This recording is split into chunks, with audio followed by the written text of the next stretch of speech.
nível desse trabalho da Gilbrac do acampamento. Coisa maravilhosa, irmãos. Eu não vou me delongar aqui, porque eu acho que vocês vieram também para ouvir a palavra do Senhor. Eu quero compartilhar aqui com vocês, no livro tema do acampamento, o livro de Ezequiel, capítulo 47. Nós vamos fazer uma leitura breve, sucinta desta palavra. Eu sempre estive envolvido com o trabalho de jovens na minha carreira no Evangelho. Sempre me dispus a não só a ensinar, porque sempre fui voltado para as coisas de Deus, para a obra de Deus, para aquilo que Deus me chamou, desde menino. Senti na responsabilidade de ministrar a palavra do Senhor. E eu sempre tive esta flexibilidade de se envolver nos trabalhos de jovens, nos cultos da juventude. Fui alguns anos líderes de jovens, depois passei para a parte do ensino, e sempre tive esse espaço no meio de vocês, dos jovens. E fico feliz por ver esse número de jovens aqui. Acredito que teria muito mais se o tempo estivesse ajudando, não estivesse chovendo aí. Acredito que nós teríamos muito mais jovens aqui nesse trabalho. E nos trabalhos subsequentes, também acredito que cada dia, cada evento vai agregando pessoas, porque nós somos agentes que divulga, que fala do que está acontecendo. E isso é importante, a gente sempre está divulgando. Quando eu participava dos trabalhos dos jovens, eu sempre fui de divulgar, então eu sempre fui de levar as pessoas a apaixonar pelaquilo que eu acreditava. Então, quando eu chegava para um amigo, na escola, no trabalho, eu sempre contava o que eu sentia na caminhada com Cristo. Mas eu contava com empolgação, com aquilo que realmente Jesus representava para mim. Então, as pessoas, os jovens, quando ouvia eu falar do que Jesus fazia, estava fazendo na minha vida, eles ficavam totalmente apaixonados e iam para o culto. Na época, a gente não tinha facilidade do transporte, O carro era muito escasso, só tinha carro mesmo quem tinha uma condição financeira estável. Então era mais fácil, porque aí eu falava para a pessoa: olha, eu passo lá na sua casa e te pego para você ir comigo. Então muitas vezes a gente ia de condução e de ônibus e ia com a galera no ônibus. Chegava na igreja, aceitavam Jesus, eles iam comigo, e na hora que voltavam cantando no ônibus, porque tinham aceitado Jesus. Então eu sempre fui esse agente, de levar a mensagem de Jesus, daquilo que Jesus fez no meu coração. É que nem o Farley falou, eu nunca, não busquei conhecer o mundo, porque meus pais aceitaram Jesus desde pequeno, como o Mel que contou aqui uma parte do testemunho dele. Então eu já vim para a igreja com 7 anos de idade, e meus pais, eles não tinha pai pastor, nem obreiro da igreja. Meus pais eram totalmente voltados para o catolicismo e o candomblé. Meu pai buscava no candomblé para ser rico, e imagine só, eu costumo dizer que a minha casa era uma bacia hidrográfica do inferno. Era brigas e brigas, era irmão agredindo irmão, era pai agredindo a mãe, e era uma bacia hidrográfica do inferno. Até que Jesus chegou, salvou a minha mãe e foi salvando todos. Então eu venho com 7 anos de idade, minha mãe aceitou Jesus e levou. Era obrigada a levar os 7 filhos. Eram 7 filhos para a igreja. E ali a gente foi sendo, aprendendo ali nos primeiros anos a conhecer Jesus. Participei dos trabalhos infantis, da escola bíblica das crianças, depois fui para os adolescentes, depois fui para a juventude. E essa é um pouquinho aí da minha fase nessa caminhada com Cristo. Um dia a gente vai contar mais aí do que Deus veio fazendo na minha vida e continua fazendo até hoje. Se quiser saber, como diz o pastor Farley aqui, pode me chamar no zap que eu conto a minha história e a minha experiência com Jesus. Vamos ler a palavra do Senhor? Ezequiel capítulo 47. A minha tradução é Almeida corrigida, revisada corrigida. Eu vou ler até o verso de número 6. Depois disso, o homem me fez voltar à entrada do templo, e eis que saíam águas debaixo do limiar do templo, para o oriente, porque a face da casa dava para o oriente. E as águas vinham debaixo do lado direito da casa, do lado sul do altar. E ele me levou pela porta do norte, e me fez dar uma volta por fora, até a porta exterior, que olha para o oriente. E eis que corriam águas ao lado direito. Saiu aquele homem para o oriente, tendo na mão um cordel de medir. Mediu 1000 côvados, e me fez passar pelas águas, águas que me davam pelos tornozelos. E mediu mais 1000, e me fez passar pelas águas, águas que me davam pelos joelhos.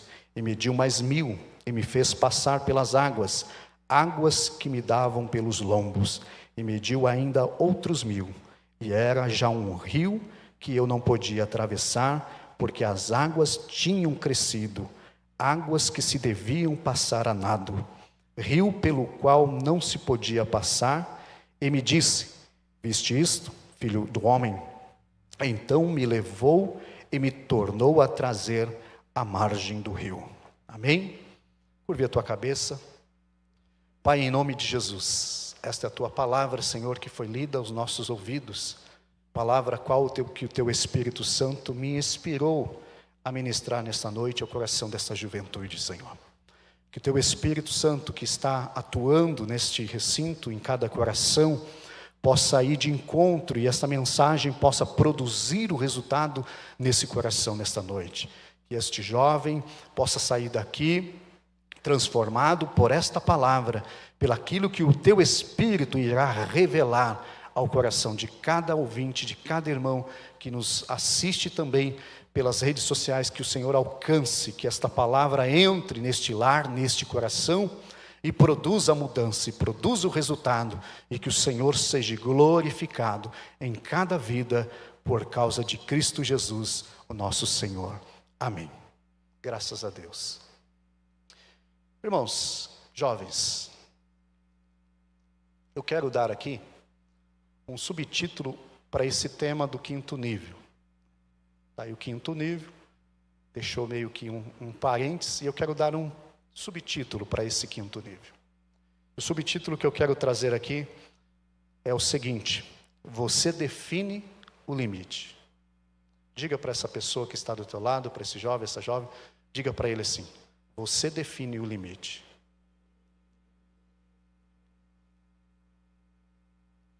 Cada um de nós definimos o limite. É o nível, e cada um de nós vamos definir aonde queremos ficar. Aonde vai ser o meu limite dentro desta minha caminhada com Cristo. O texto que eu li, ele discorre de um profeta chamado Ezequiel. Todos vocês, eu acredito que já ouviu falar do profeta Ezequiel. Desde o capítulo 1 do seu livro, ele traz uma revelação, uma visão profunda de Deus. E é bem verdade que o próprio nome Ezequiel, ele significa Deus fortalece.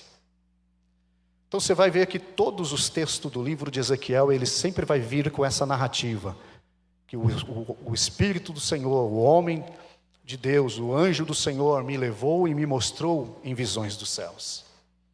Você vai encontrar Ezequiel sempre voltado pelas visões de Deus, visões dos céus. Mas não foi assim sempre na vida de Ezequiel. Ezequiel, ele vem de uma linhagem de sacerdotes de Israel. Ezequiel, ele foi instruído para ser sacerdote, para seguir o ministério de seus pais. Só que houve um período, e esse período que aconteceu em Israel, começou as invasões destruir alguns sonhos porque as invasões dos sírios e de outros começou a trazer frustrações para aqueles jovens que tinham os seus pensamentos, as suas visões, as suas intenções de ter alcançar objetivos e sonhos da sua vida. Então alguns sonhos foram desmoronando pelas invasões dos inimigos de Israel. E o texto, a narrativa, o pano de fundo na vida de Ezequiel é que Ezequiel estava sendo preparado para ser sacerdote, mas de repente ele se vê com o seu sonho, o seu projeto de vida totalmente frustrado. Porque Israel já não tem mais templo. Os invasores derrubaram tudo, destruíram a cidade de Jerusalém, destruíram o templo. E como é que Ezequiel iria exercer o seu ministério, a sua chamada, o seu ofício, se não tem mais templo? Se não tem mais funcionalidade de sacerdote no povo de Israel. Então Ezequiel, ele passa por um período de frustração. E eu acredito que quando o texto mostra, a história mostra que quando Ezequiel está sendo levado a cativeiro, diante dos exilados para a Babilônia, ele acredita que os salmos, tem um salmo, não me recordo agora, que vai dizer assim, que o povo de Israel estavam chorando, beirando o rio, e encostaram as suas harpas, e os inimigos diziam, cante aí uma canção. Ezequiel estava diante desse povo, triste, sendo exilado para a Babilônia, com seus sonhos e seus projetos todos frustrados, tudo furado. A sua expectativa de um futuro promissor acabada. E é nesse período, é nesse processo, que Deus se revela a Ezequiel. Deus vai se revelar a Ezequiel nesse período de frustração, de angústia, de solidão, de desespero que Ezequiel está enfrentando como jovem, sem saber qual era a perspectiva de futuro, porque a perspectiva de futuro estava totalmente demolida e arruinada em Jerusalém. Tudo que era sonho, tudo que era projeto, tudo que era esperança ficou lá em Jerusalém, destruído só em ruínas. E Ezequiel está indo para a Babilônia. E nesse período, no rio Quebar, aonde costumavam os escravos ir para o rio para pegar água, para levar os seus afazeres, Ezequiel está lá e diante desse rio Quebar ele começa a ter revelações, ou melhor, visões dos céus. Deus se apresenta a Ezequiel de uma outra forma, que Ezequiel talvez nem esperava, porque Ezequiel esperava que Deus iria se apresentar a ele lá, quando ele estivesse com a túnica sacerdotal, diante do sacrifício, oferecendo o sacrifício para ele, para os sacerdotes e para o povo, nesse momento lá dentro do templo, no Santo do Santo. Ezequiel pensava que era ali que Deus iria se revelar a ele.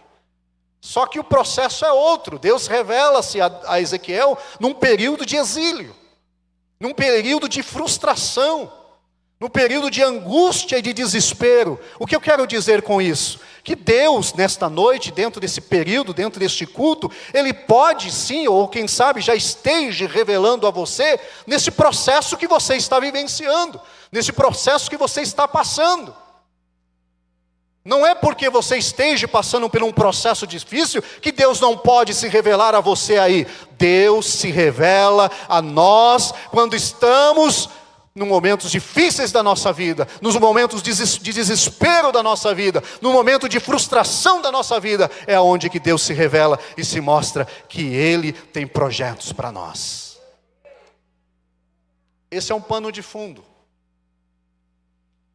E discorrendo o livro de Ezequiel, para vocês entenderem, Deus vai se revelando a Ezequiel através de visões, de revelações. Ezequiel vai ter revelações de Deus dentro do exílio, no meio do povo escravizado. E ele começa a falar, ele começa a ser a voz de Deus para aquela nação.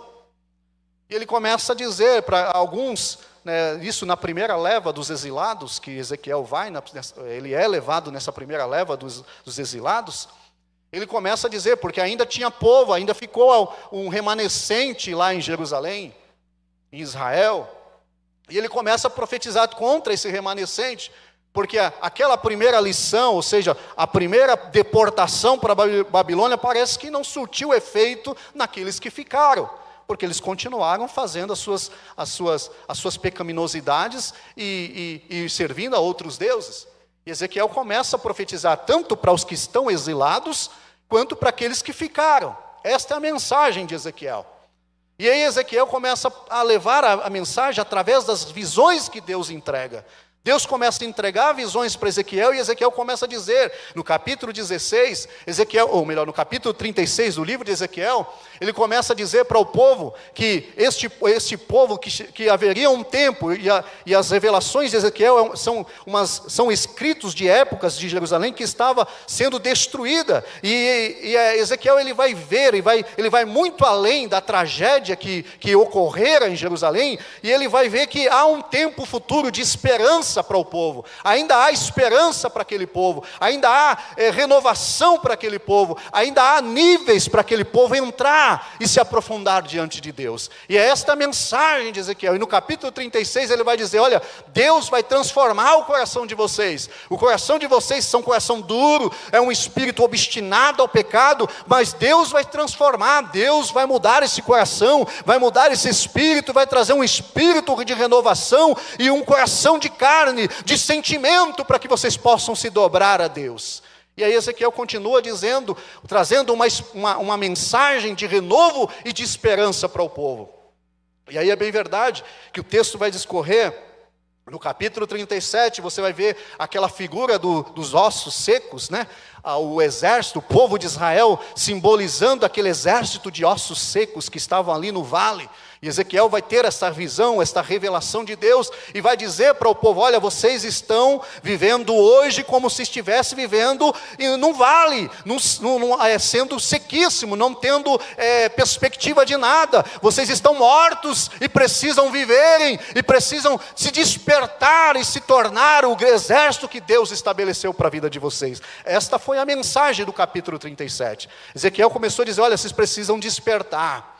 Vocês precisam sair desse nível raso, como diz aqui a Juliana, esse nível raso, esse nível que uma hora vocês estão fazendo a coisa certa, outra hora vocês estão adorando a Baal, vocês estão adorando os ídolos, vocês estão pecando e sem nenhum sentimento de arrependimento. Vocês precisam, isso é o nível raso, isso é aquele momento que a pessoa não está ainda cochilando em dois pensamentos, está em cima do muro, não sabe se vai, não sabe se fica, não sabe se passa para Deus ou se passa realmente de volta para o mundo, fica naquela insegurança, instância. E Ezequiel vai dizer isso para o povo: vocês precisam sair desse nível raso, vocês precisam decidir na vida de vocês, vocês precisam definir a caminhada de vocês, até onde vocês vão no limite com Deus, no limite com o Senhor Jesus Cristo. Isso Ezequiel profetizando no capítulo 37, e seguindo, do capítulo 40 até o capítulo 42, vocês vão ver Ezequiel tendo uma visão do templo. Mas o templo não tinha sido destruído? Tinha sido destruído. E Ezequiel começa a ter uma visão do templo, do capítulo 40 até o capítulo 42, ele está determinado, focado pelaquilo que Ezequiel está vendo do templo. E é bem verdade que o texto vai dizer para Ezequiel começar a medir o templo, fazer medições do templo. O que significa isso? Significa que haveria um tempo de Israel, que seria um tempo de renovação para a vida de Israel. E isso, irmãos, templo na Bíblia, quando falamos de templo na Bíblia, principalmente no Velho Testamento, quando falamos de templo, fala-nos da nossa vida. Nós somos o templo de Deus, a morada de Deus. Então Ezequiel estava profetizando para mim e para você que haveria um tempo, e esse tempo chegou hoje, aqui no Itaim Paulista, que Deus traria renovo para dentro de nós. Você recebe esta mensagem? Você acredita que tem renovo do Senhor para a tua vida? Então erga a tua mão bem alta assim e glorifique a Jesus Cristo nesta noite. Aleluias. E ele começa a falar das medições do templo. E ele vai falar das medições da utilidade do altar no templo. O altar é nossa vida para com Deus. E ele vai dizer que haveria tempo que este altar precisava ser renovado, que esse altar precisava ter uma utilidade, porque o altar de Israel, que tinha sido destruído, ele não tinha mais utilidade nenhuma, não se fazia sacrifícios a Deus, era um altar totalmente destruído e profanado. Mas o que Ezequiel está dizendo, que haveria tempo que este altar, que um dia tinha sido profanado, esta minha vida, o meu altar, que um dia tinha sido profanado, haveria um tempo que Deus traria renovaria este altar, renovaria a minha vida. E ele discorre nesse mesmo capítulo, no capítulo 40 até o capítulo 42, que este altar seria consagrado a Deus. Você não entendeu ainda? O Senhor te chama para você ser consagrada e consagrado a Ele. E o Senhor te chama nesta noite a você despojar de tudo que é profano e se achegar a Deus e dizer: Deus, eu sou o teu altar, então manda fogo na minha vida, queima-me, Senhor, pelo poder do teu Espírito Santo, queima a minha vida. Deus precisa queimar altares aqui nesta noite. Deus precisa queimar altares aqui nesta noite. Deus precisa queimar a tua vida com o fogo do divino Espírito Santo. Então receba fogo aí dos céus, receba poder de Deus sobre o teu altar nessa noite, porque Ele está queimando. O teu altar está passando por uma purificação, por uma renovação, porque é tempo de renovação para a minha vida e para a tua vida. E aí o capítulo 43 de Ezequiel, ele vai falar da glória no templo, porque o templo passou a ser renovado, o altar passou a ter uma utilidade, o altar foi consagrado a Deus, agora deveria ter o quê? A presença de Deus.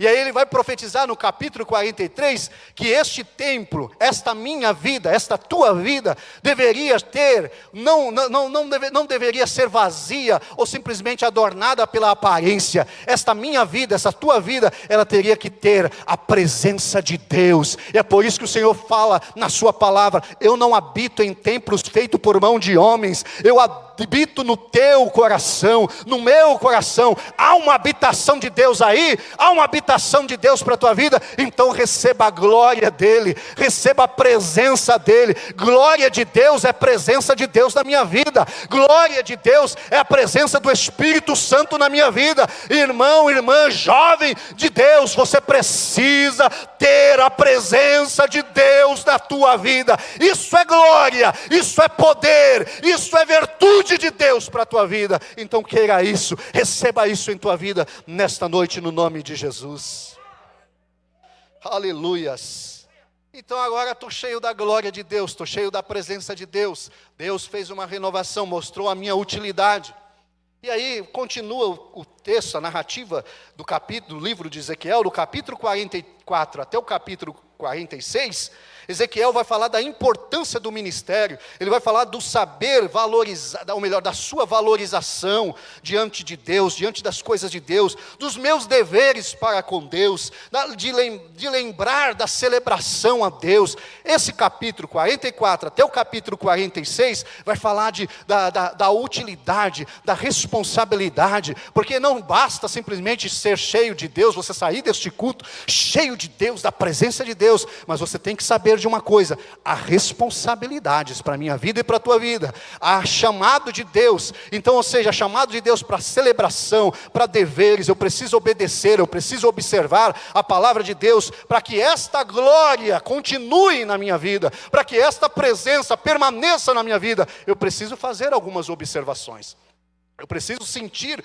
o peso da responsabilidade. Não é simplesmente só quero, né? Tem um louvor que fala assim: só quero ver você. E aí a gente fica só nessa frase: só quero ver você. E aí você esquece da sua responsabilidade. Para mim ver Deus, para mim querer Deus, para mim estar com Deus, para mim viver a dimensão da espiritualidade com Deus, eu preciso também obedecer, eu preciso me despojar do mundo, eu preciso estar no nível mais profundo com Deus, para que eu possa ter essa presença constante sobre o meu altar. Em Levíticos diz-nos a palavra do Senhor que o fogo arderá continuamente sobre o altar e não se apagará. Isso tem que ser na minha vida e na sua vida, essa constância de Deus, essa constância da presença de Deus, ela não pode apagar. Isso é dever meu, é dever de você, permanecer, perseverar e persistir, para que essa chama não se apague na sua vida. Capítulo 44, capítulo 46 é isso aqui. Estou dando aqui um resumão para vocês. Isso é coisa de professor, né? E aí nós chegamos no capítulo 47. Que aí o capítulo 47, Ezequiel está onde? Está na visão, na revelação dentro do templo. E aí o Senhor chama Ezequiel para o limiar. O limiar é o batente da porta. É o limiar. E aí Deus chama Ezequiel para vir até o limiar, até o batente da porta. E aí quando ele chega até o batente da porta, o limiar da porta, a soleira da porta, ele começa a ver um rio. Que esse rio está saindo debaixo do templo. Esse rio não está na frente do templo, não está saindo ao lado do templo, ele sai debaixo do templo. E esse rio, ele nasce no altar de Deus. E ele vai discorrendo debaixo do templo e vai se estendendo em todo o templo. E vai tomando todo o templo e vai discorrendo o seu fluxo de rio.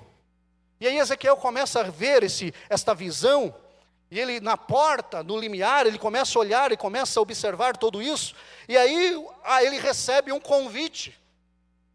Ele vai receber um convite. E o convite que Ezequiel recebe é para que ele entrasse no rio. Você não entendeu ainda? Deus não vai te pegar e te levar e te lançar lá no rio como a gente faz no batismo. A gente pega, né, e mergulha a pessoa nas águas. Deus, ele não vai... é por isso que o tema eu coloquei, você decide o limite. Porque Deus, ele vai mostrar o caminho. Ele vai mostrar o meu propósito. Ele vai mostrar a minha jornada, a minha caminhada. Ele vai me mostrar o rio. Ele vai fazer eu enxergar o rio, porque eu já passei por tantos processos na minha vida, como eu disse aqui, processos espirituais, que agora Deus está pegando essa juventude, você e eu, está levando nós para a porta, está dizendo assim, olha, há um rio, e eu convido vocês a entrar neste rio. Eu não vou lançar, eu não vou obrigar você a entrar neste rio, mas eu te convido, entre neste rio. Entrar no rio não é Deus, não é as águas invadir a minha vida, porque as águas não saíram do rio e invadiram a vida de Ezequiel.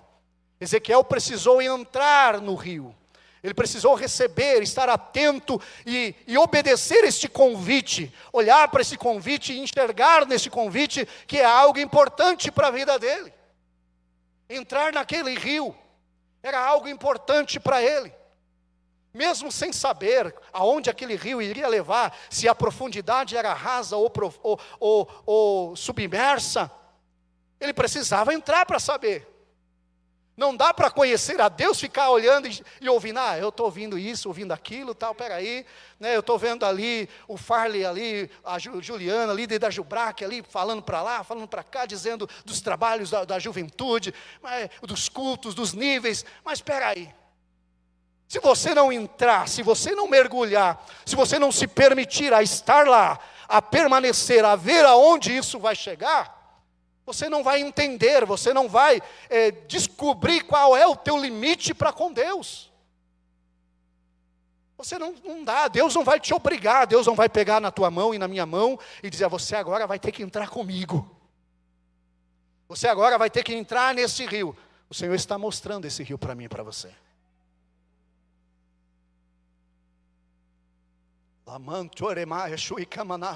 E já faz tempo que Deus está mostrando esse rio para você.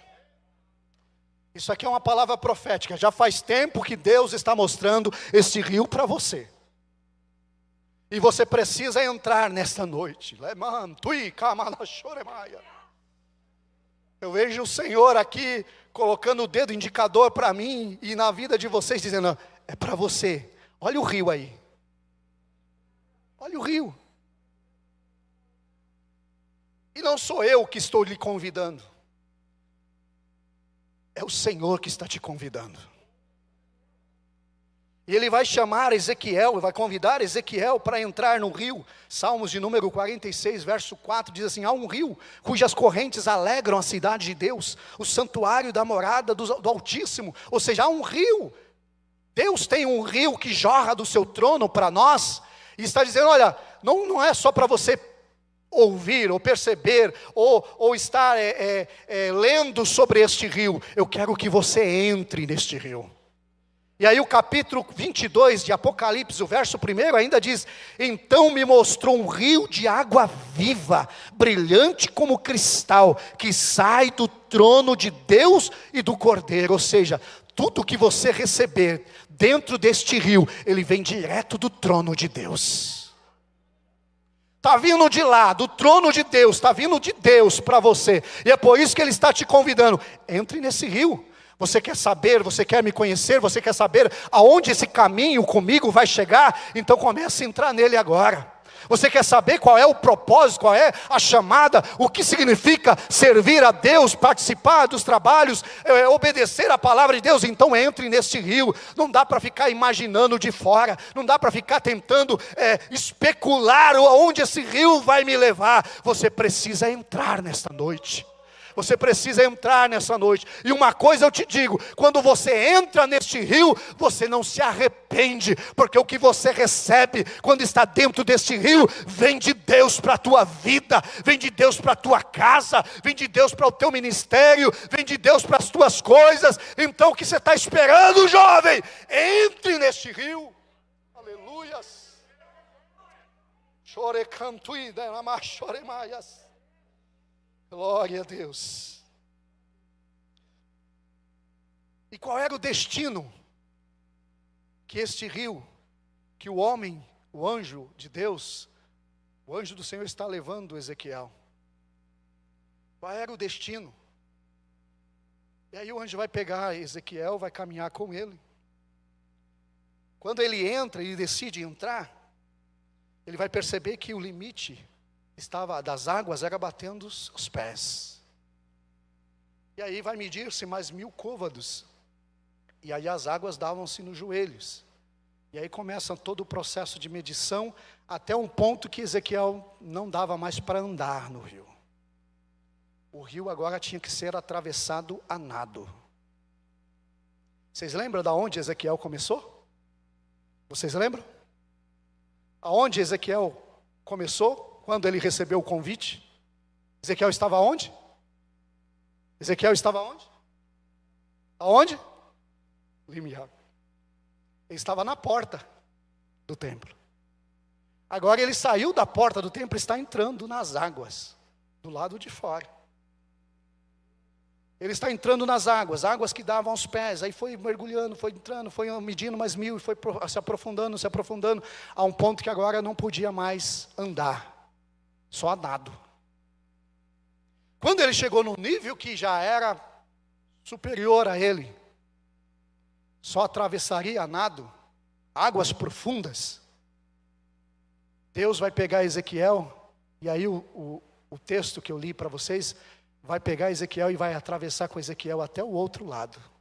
Porque aí o texto termina, no verso 6 termina, que Ezequiel foi até a margem do rio. Ou seja, ele atravessou o rio. Ele chegou ao destino. Ele não precisou nadar. Oh, sinta a graça do Espírito Santo aqui nesta noite. Ele foi andando até onde ele chegou no nível que agora, ou seja, já não dá mais aqui. Esse nível aqui já é um nível superior. Aí Deus vai falar assim: agora vem. Porque eu vou pegar você e vou atravessar com você para o outro lado. Vou mostrar para você aonde é o limite. Então você que define se você quer ir mais fundo ou não. Ezequiel poderia dizer: a água agora estão batendo aos meus lombos. Eu vou voltar. Vou voltar para o templo. Porque aqui o templo, né, ele sai na porta do templo. E o templo aqui para mim, na minha interpretação aqui, é um símbolo de retorno, de comodismo, porque eu posso voltar para o templo, E Deus pode falar comigo lá no templo. Mas Deus falou assim: eu não quero falar com você lá no templo. Eu já renovei. O templo não significa Jerusalém. O templo é você. Você é a minha morada. Então você tem que entender que você precisa sair desse nível de conformismo. E você precisa querer entrar nas águas. Não, meu Deus, eu quero. Eu não sei aonde vai me levar isso. Eu não sei aonde vai me levar esse caminho. Eu não sei aonde vai me levar esta chamada de Deus, esse convite de Deus. Mas eu quero estar lá. Porque eu sei que é Deus me chamando.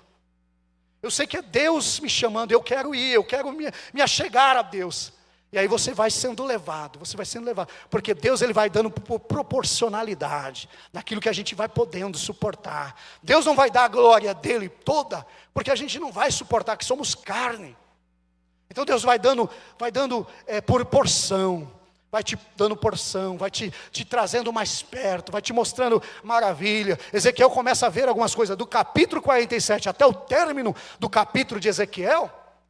Você vai ver Ezequiel agora em um nível totalmente diferente da vida. Você não vê mais Ezequiel preocupado com as suas mensagens, se o povo estava querendo receber ou não. Ezequiel agora conhece Deus, ele viu a glória de Deus, ele sabe em quem ele serve. E é por isso que Ezequiel vai terminar a sua vida debaixo desta graça que Deus o entregou. Aleluias.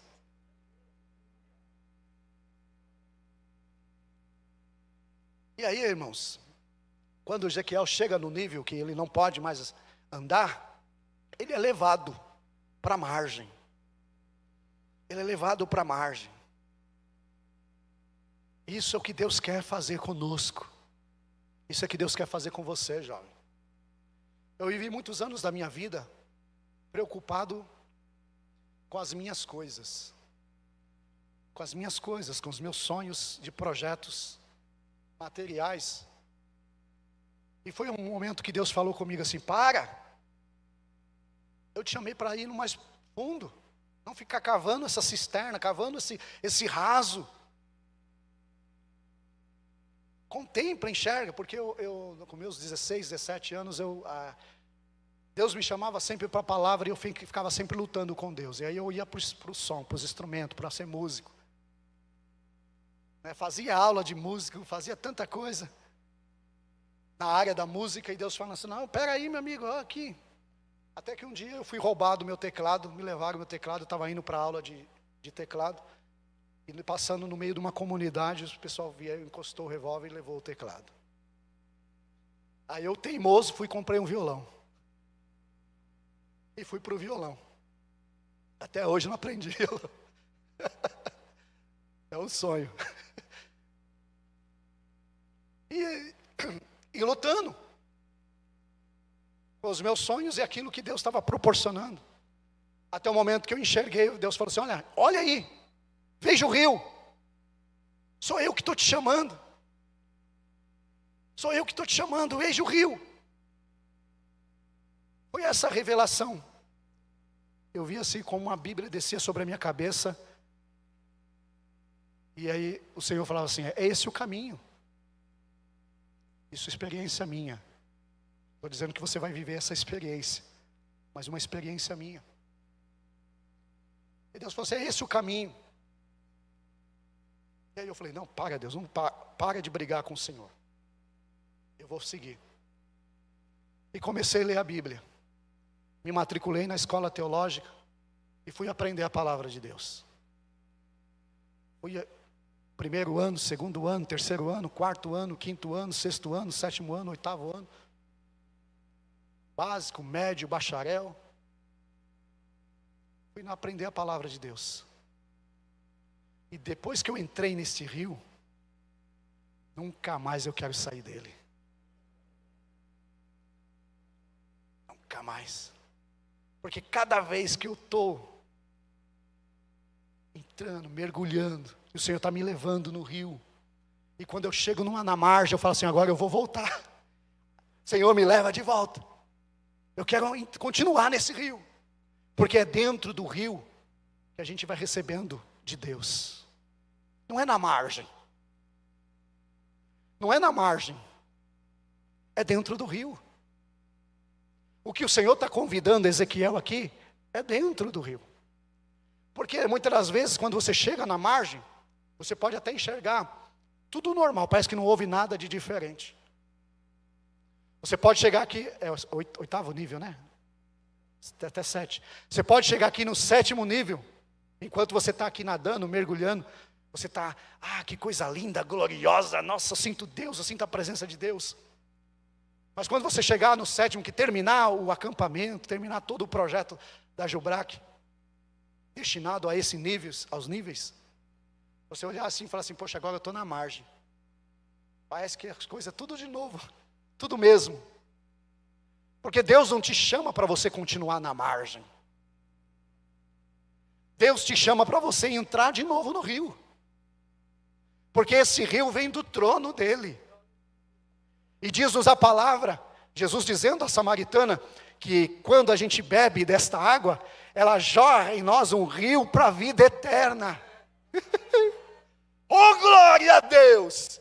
Então você tem um rio sempre na tua vida, você está sendo sempre convidado por Jesus a continuar dentro dessas águas, porque é dentro dessas águas, é entrando e se aprofundando nessas águas, é que você vai conhecer Deus, o Senhor e a presença de Jesus. É no rio, não é fora dele. E aí eu vou terminar, vou contar uma história para vocês. Eu gosto muito de contar história. Segundo Reis, capítulo 13. Segundo Reis. Capítulo 13, especificamente o verso de número 14 até o verso de número 25. Se o irmão quiser me ajudar aqui com o telão, pode colocar aí, segundo Reis, capítulo 13, o verso 14 até o versículo 25.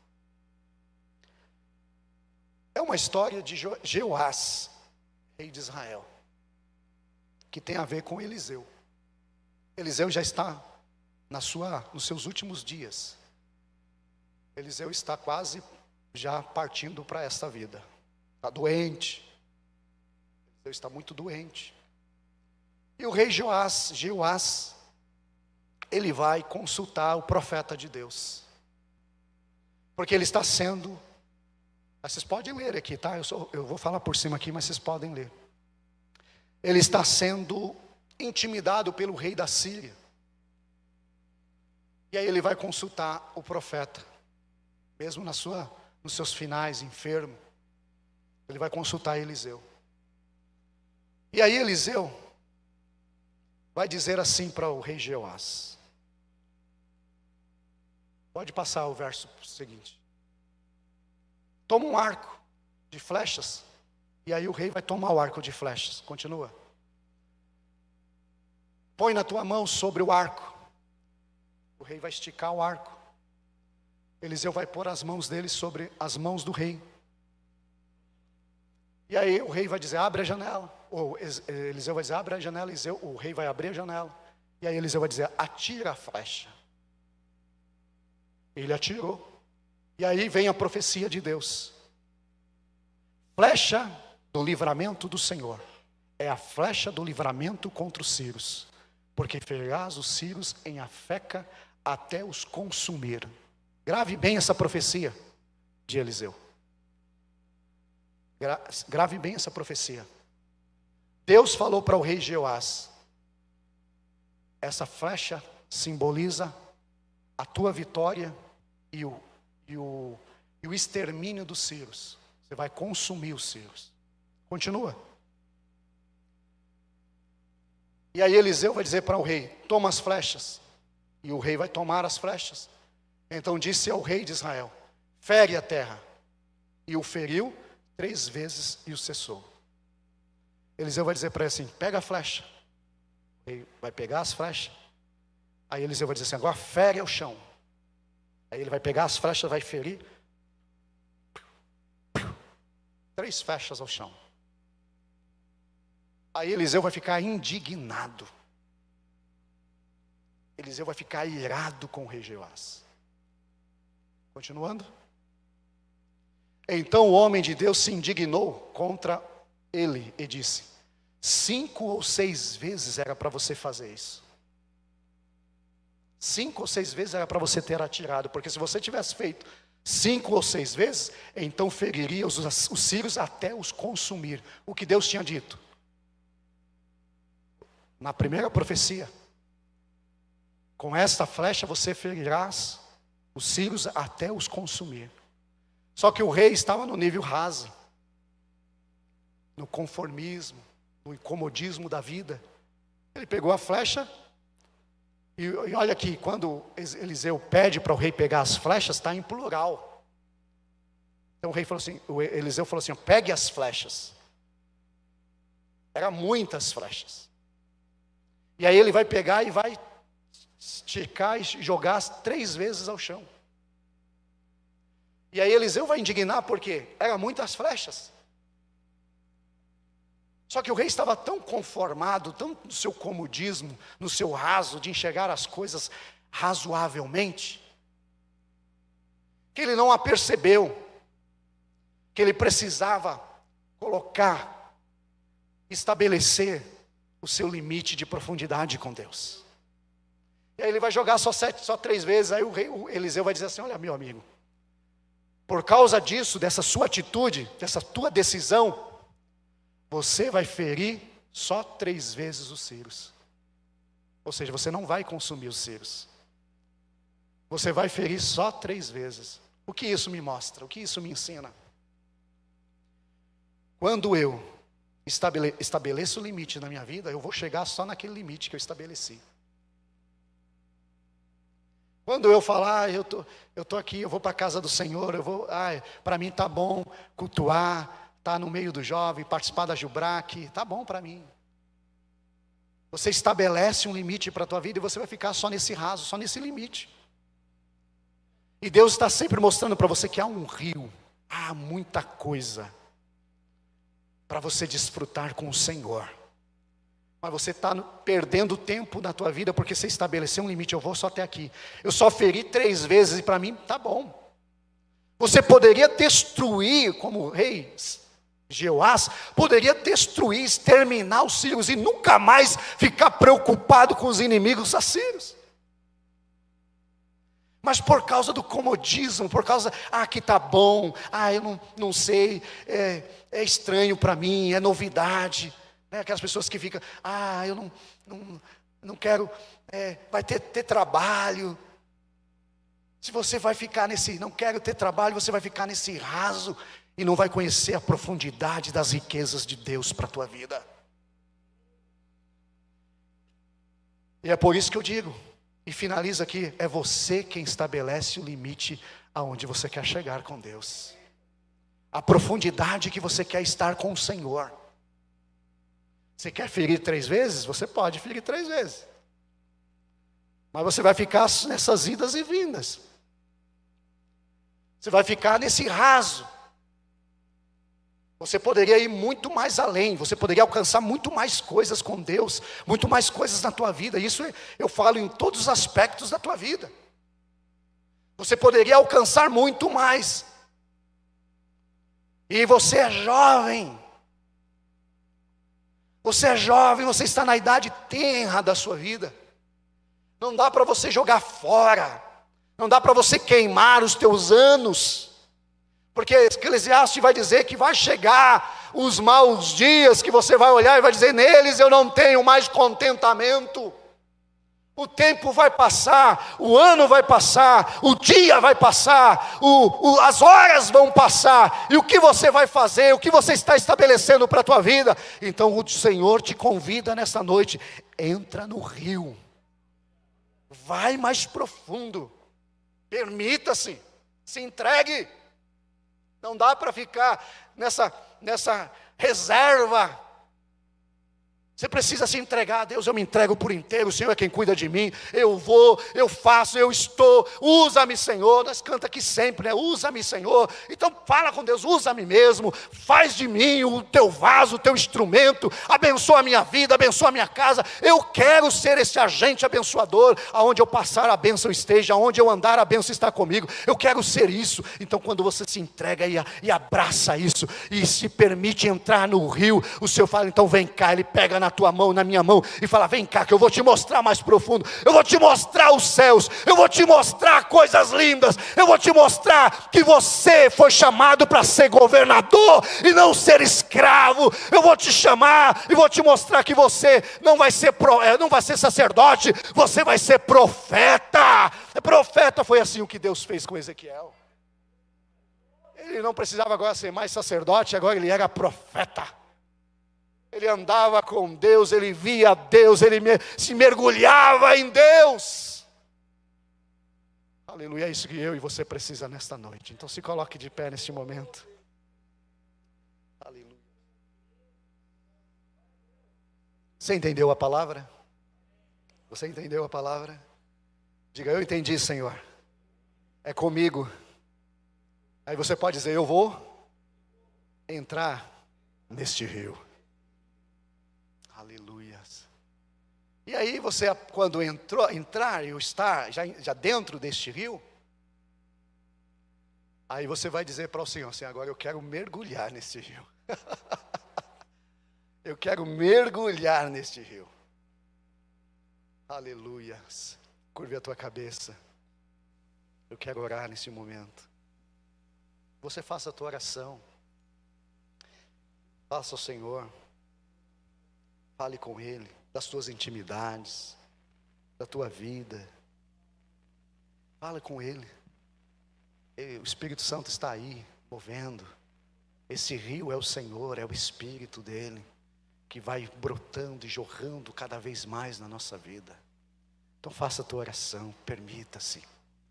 Permita-se. Se entregue ao Espírito Santo, a Deus. Fale em línguas, tenha revelações, visões, profetize, faça o que Deus colocou no teu coração, determine para a tua vida que não há limites para você. Deus é um Deus sem limites. Ele não estabeleceu limites para a sua revelação, para a revelação dele a nós. Ele é um Deus sem limite. Então vai fazendo a tua oração.